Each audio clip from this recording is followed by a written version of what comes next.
नमस्कार दोस्तों, एक बार फिर से मेरे YouTube channel love with nature में आप सभी दोस्तों का बहुत बहुत स्वागत है। दोस्तों, आज का ये वीडियो बहुत ही खास होने वाला है क्योंकि आज की इस वीडियो में मैं बताऊंगी कि घर पर जीरो बजट में पत्री खाद यानी कि लीफ कंपोस्ट कैसे तैयार करें। तो दोस्तों, वीडियो को बिना स्किप किए पूरा देखें ताकि संपूर्ण जानकारी स्टेप बाय स्टेप आपको मिल सके। जानकारी अगर पसंद आए तो एक लाइक जरूर कर दीजिएगा और ज़्यादा से ज़्यादा लोगों तक यह जानकारी पहुंचाने की कोशिश करिएगा। तो चलिए फटाफट से वीडियो को स्टार्ट करते हैं। दोस्तों, जब आप अपने गार्डन में कटाई छटाई करते हैं तो इसमें बहुत सारी पत्तियां निकलती हैं, बहुत सारी टहनियां निकलती हैं जो कि वापस से हमारे गार्डन में काम आने वाली होती हैं, लेकिन फिर भी आप लोग इन टहनियों और पत्तियों को कचरा समझकर फेंक देते हैं। लेकिन अगर आप इसका लीफ कंपोस्ट बना करके अपने गार्डन में यूज करते हैं तो आपका गार्डन हरा भरा रहेगा, क्योंकि लीफ कंपोस्ट जो होता है इसमें नाइट्रोजन की बहुत ही अच्छी मात्रा पाई जाती है और नाइट्रोजन के अलावा भी बहुत सारे पोषक तत्व पाए जाते हैं जो हमारे पेड़ पौधों के लिए आवश्यक होते हैं। मार्केट में भी लीफ कंपोस्ट बिकता है, लेकिन जब हम घर पर बना सकते हैं और अच्छा बना सकते हैं तो फिर मार्केट से लाने की क्या ज़रूरत है।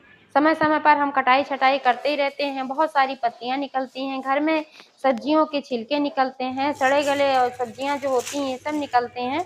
तो इन सबको मिलाकर आप बहुत ही अच्छा कंपोस्ट खाद तैयार कर सकते हैं, जैसा कि मैं करती हूँ। ये खाद प्योर ऑर्गेनिक होता है, हमारे पौधे के लिए हानिकारक नहीं होता है, मिट्टी की उर्वरता को बढ़ाता है, मिट्टी को पोरस रखता है और इस खाद से उत्पन्न हुए फल और फूल जहरीले नहीं होते, पूर्ण स्वस्थ होते हैं। आज मैंने भी अपने गार्डन में बहुत सारे पौधों की कटाई छटाई की है। तो यहाँ आप देख पा रहे हैं हरसिंगार के पत्ते हैं। हरसिंगार के पत्ते लीफ कंपोस्ट बनाने के काम तो आते ही हैं दोस्तों। इसका मेडिसिनल यूज भी बहुत ही अच्छा है। जॉइंट पेन का तो रामबाण इलाज है इसका। अगर आपको जोड़ों में दर्द रहता है तो इसके 4-5 पत्ते ठीक तरीके से वॉश कर लें और छोटे छोटे टुकड़ों में तोड़ लें। 1 गिलास पानी में उबालें, जब 1 कप बचे तो इसको गुनगुना करके पी लें, यानी कि थोड़ा ठंडा हो जाए, जब गुनगुना रहे तब इसको पी लें।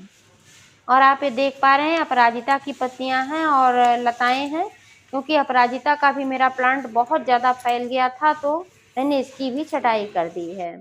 और ये डबल चांदनी का था, इसका भी पौधा बहुत ज़्यादा फैल गया था तो इसकी भी छटाई मैंने कर दिया, क्योंकि अभी धूप हो रही है, अभी कटाई छटाई कर सकते हैं। आगे के सीजन में जब धूप नहीं होगी तब कटाई छटाई नहीं करना चाहिए, क्योंकि उस समय में पौधे की ग्रोथ बिल्कुल नहीं होती है। अगर आपके पास नीम की पत्तियां हैं तो और भी बढ़िया रहता है, क्योंकि नीम की पत्तियां जब आप अपने लीफ कंपोस्ट में डाल देते हैं तो जो नीम की खली काम करती है वही नीम की पत्तियां काम करती हैं, क्योंकि नीम की पत्तियां जो होती हैं एंटीबैक्टीरियल, एंटी फंगल, एंटीवायरल होती हैं। तो नीम कंपोस्ट जब इसका कंपोस्ट में मिला देते हैं तो आपका जो पौधा होता है पूर्ण स्वस्थ होता है, मिट्टी इसकी पूर्ण स्वस्थ होती है, किसी प्रकार के इसमें कीड़े मकोड़े नहीं लगने पाते हैं। लेकिन अगर आपके पास नीम का नहीं है तो कोई बात नहीं। मेरे पास तो है नीम की पत्तियां, लेकिन इनको मैंने अलग से सुखा करके रखा हुआ है और इसको मैं क्रश कर लूँगी, तो जब भी ज़रूरत पड़ती है मैं मिट्टी में मिला देती हूँ। यहाँ पर आप देख पा रहे हैं कि कंपोस्ट खाद मेरा बनकर लगभग तैयार हुआ है।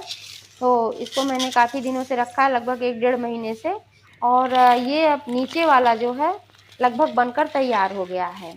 ऊपर वाला जो बाद में मैंने इसमें पत्तियां और सब्जियों के छिलके डाले हैं, अभी 2-3 दिन के हैं ये, तो ये अभी नहीं सड़े हुए हैं। अब इसका मैं क्या करती हूँ, ऐसे मैं अक्सर बनाती रहती हूँ कि नीचे की जो सड़ जाती है ये जो कंपोस्ट होता है तो इसको मैं निकाल लेती हूँ, ऊपर का ऐसे हटाकर नीचे से निकाल लेती हूँ। और फिर यहाँ जब स्पेस हो जाता है तो ये जो ऊपर वाली हैं जो अभी तक नहीं डिकम्पोज हुई, इनको फिर इसमें मैं डाल देती हूँ। अगर उपलब्ध हो सके तो आप इसमें थोड़ा बहुत गोबर भी मिला सकते हैं। इसमें मैंने सब्जियों के छिलके भी डाल रखे हैं, सड़े गले आलू वगैरह जो होते हैं डाल देते हैं, और भी जो सड़ी गली सब्जियां होती हैं तो मैं इनको डाल देती हूँ। जब मैं लीफ कंपोस्ट बनाती हूँ तो इसमें मैं कॉफ़ी पाउडर भी डाल देती हूँ, थोड़ा गुड़ भी डाल देती हूँ, इससे जल्दी डिकम्पोस्ट हो जाता है और उसमें पोषक तत्वों की मात्रा भी बढ़ जाती है। मेरे गार्डन में क्यारी नुमा ज़मीन है तो इसलिए मैं ज़मीन में ये गड्ढा खोद कर यहाँ पर बना लेती हूँ। लेकिन अगर आपके पास इस तरीके की कोई व्यवस्था नहीं है तो आप इसे किसी टब या बकेट में भी बना सकते हैं। लेकिन आपको इस बात का ध्यान देना होगा कि अगर आप बकेट में बना रहे हैं, टब में बना रहे हैं, टब का तो मुँह चौड़ा होता है, उसमें बहुत ज़्यादा छेद करने की ज़रूरत नहीं होती है, थोड़ा बहुत एक आध 2 कर सकते हैं। लेकिन अगर आप बकेट में बना रहे हैं तो कम से कम 5 से 6 छेद आपको बकेट में करने होंगे, जिससे कि हवा का आवागमन बना रहे और उसमें बहुत ज़्यादा पानी स्टोर ना होने पाए, क्योंकि इसमें डेली पानी डालना पड़ता है। जब पानी ज़्यादा हम डालते हैं तभी ये यहाँ पर सड़ता है।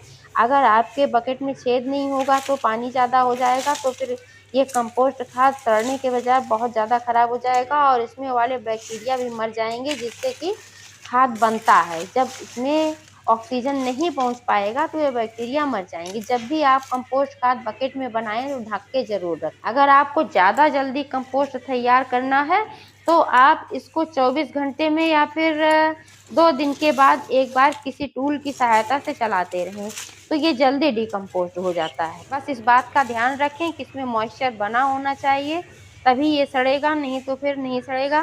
जब ये खाद बनकर तैयार हो जाता है, जैसे कि नीचे आप देख पा रहे हैं बनकर लगभग तैयार हुआ है, तो इसको मैं निकाल कर धूप में 1 दिन के लिए छोड़ देती हूँ। इससे क्या होता है कि ये सूख जाता है, रखने में भी आसानी होती है और कभी भी मैं अपने किसी भी प्लांट में इसका इस्तेमाल कर लेती हूँ। तो लीफ कंपोस्ट बनाने के लिए इसमें जो ये पत्तियाँ हैं, इन पत्तियों को ही तोड़कर डालना है। इसमें लकड़ी और ये इसकी जो ये टहनियाँ हैं, इन सबको नहीं डालना है। टहनियों को आपको निकाल कर अलग कर लेना है। जैसे कि आप देख पा रहे हैं कि ये टहनियाँ मैंने निकाल कर अलग किया हुआ है। तो ये टहनियाँ भी हमारे गार्डन में बहुत काम आती हैं, क्योंकि जब हमें सपोर्टिंग की ज़रूरत पड़ती है, जो बेल वाले पौधे होते हैं, ऐसे कोई पौधे छोटे होते हैं जो गिरते पड़ते रहते हैं, तो सपोर्टिंग की ज़रूरत होती है, तो वहाँ पर इन लकड़ियों का काम आता है। फिर कहीं से ढूँढने की ज़रूरत नहीं पड़ती, इसलिए इसको आप सुरक्षित रख लें। तो दोस्तों, इस तरीके से आप अपने घर में पत्री खाद यानी कि लीफ कंपोस्ट तैयार कर सकते हैं। बहुत ही आसान तरीका है, इसमें कुछ भी नहीं करना होता। जानकारी कैसी लगी कमेंट करके अवश्य बताइएगा। पूरा वीडियो देखने के लिए बहुत बहुत धन्यवाद।